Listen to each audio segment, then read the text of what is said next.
പാക് പ്രധാനമന്ത്രി വിദേശയാത്ര നടത്തുന്നത് അസീം മുനീറിനെ പ്രതിരോധ മേധാവിയാക്കാനുള്ള നീക്കം തടയാനെന്ന ആരോപണം.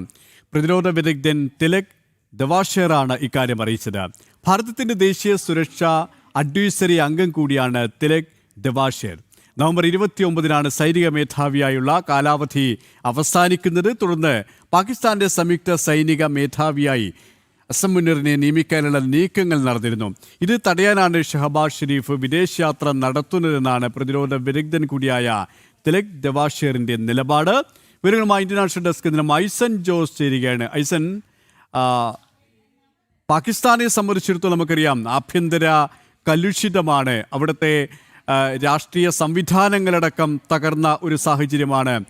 കാര്യങ്ങൾ നിയന്ത്രിക്കുന്നത് പോലും അവിടുത്തെ തീവ്രവാദ സംഘടനകളാണ്. അവിടെയാണ് അസീം മുനീറിനെ സംയുക്ത സേനാ മേധാവിയാക്കാനുള്ള നീക്കം നടക്കുന്നത്. ഇതിനെ തടയിടാനുള്ള ഒരു രാഷ്ട്രീയ പ്രതിരോധം തന്നെയാണ് പ്രധാനമന്ത്രിയുടെ ഭാഗത്തിനും ഉണ്ടാകുന്നതും, അല്ലേ? തീർച്ചയായും സുരേഷ്, ഇത്തരം ഒരു നിരീക്ഷണം ഉണ്ടാകുന്നത് നമുക്ക് നേരത്തെ സൂചിപ്പിച്ചതുപോലെ തിലക് ദവാഷർ എന്ന് പറയുന്ന ഭാരതത്തിൻ്റെ മുൻ സെക്രട്ടറി കൂടിയായ വ്യക്തിയുടെ ഭാഗത്തു നിന്നാണ്. അദ്ദേഹം പറയുന്നത്, national security advisory board member കൂടിയാണ് അദ്ദേഹം പറയുന്നത് ഈ നവംബർ 29-നാണ് അസീം മുനീറിൻ്റെ ഇപ്പോഴുള്ള കരസേനാ മേധാവി എന്ന പദവി അവസാനിച്ചതിന് ശേഷം സംയുക്ത സേനാ മേധാവിയായി നിയമനം നൽകാനുള്ള നീക്കങ്ങൾ പുരോഗമിക്കുകയും ചെയ്യുന്നത്. നമുക്കറിയാവുന്നതാണ്, ഷഹബാസ് ഷെരീഫ് തന്നെയാണ് അസീം മുനീറിനെ ഫീൽഡ് മാർഷലായി പ്രൊമോട്ട് ചെയ്തതൊക്കെ.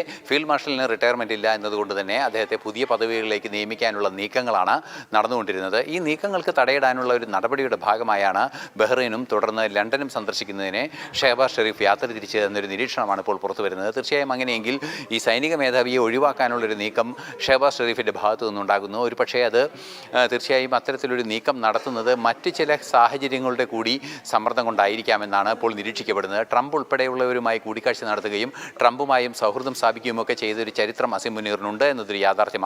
ഈ ഒരു പശ്ചാത്തലത്തിൽ കൂടി നിൽക്കുന്ന അസീം മുനീറിനെ എന്തിനൊഴിവാക്കണമെന്ന ചോദ്യം ശക്തമായി ഉയരുകയും ചെയ്യുന്നുണ്ട്. ഈ നീക്കം നടത്തുന്നത് ഇത്തരത്തിൽ അദ്ദേഹം ഈ രാജ്യത്ത് നിന്ന് പുറത്ത്, അതായത് ഔദ്യോഗികമായ യാത്രയിൽ തന്നെയാണെങ്കിലും ലണ്ടനിലേക്കും ബഹ്റൈനിലേക്കും ഒക്കെ യാത്ര ചെയ്യുന്നത് ഈ ഉത്തരവ് കൃത്യമായ ദിവസങ്ങളിൽ നടപ്പാക്കുന്നത് ഒഴിവാക്കാനുള്ള നടപടിയുടെ ഭാഗമായാണ് എന്നാണ് ഇപ്പോൾ നിരീക്ഷിക്കപ്പെടുന്നത്. ചീഫ് ഓഫ് ഡിഫൻസ് സ്റ്റാഫായി അദ്ദേഹത്തെ നിയമിക്കാനുള്ള ഒരു തീരുമാനവും ഭരണഘടനാ ഭേദഗതിയും എല്ലാം തന്നെ പാകിസ്ഥാനിൽ ഉണ്ടായിരുന്നുവെങ്കിൽ കൂടി അത് ഇംപ്ലിമെൻറ്റ് ചെയ്യുന്ന സമയത്ത് കൃത്യമായി ഭരണഘടനാ പദവിയിലുള്ള ഒരാൾ, അതായത് പ്രധാനമന്ത്രി തന്നെ അത് ആദ്യമായി നിയോഗിക്കുകയാണ്. ചീഫ് ഓഫ് ഡിഫൻസ് സ്റ്റാഫ് എന്ന പദവിയിൽ, ചീഫ് ഓഫ് ഡിഫൻസ് ഫോഴ്സ് എന്ന പദവിയിൽ ആദ്യമായ ഒരു നിയമനം നടക്കാനിരിക്കെ പ്രധാനമന്ത്രി രാജ്യത്തിന് പുറത്തു കഴിയുന്നത് ഈ ഒരു ഉദ്ദേശത്തോടെയാണെന്നാണ് ഇപ്പോൾ തിലക് ദവാഷർ പറയുന്നത്.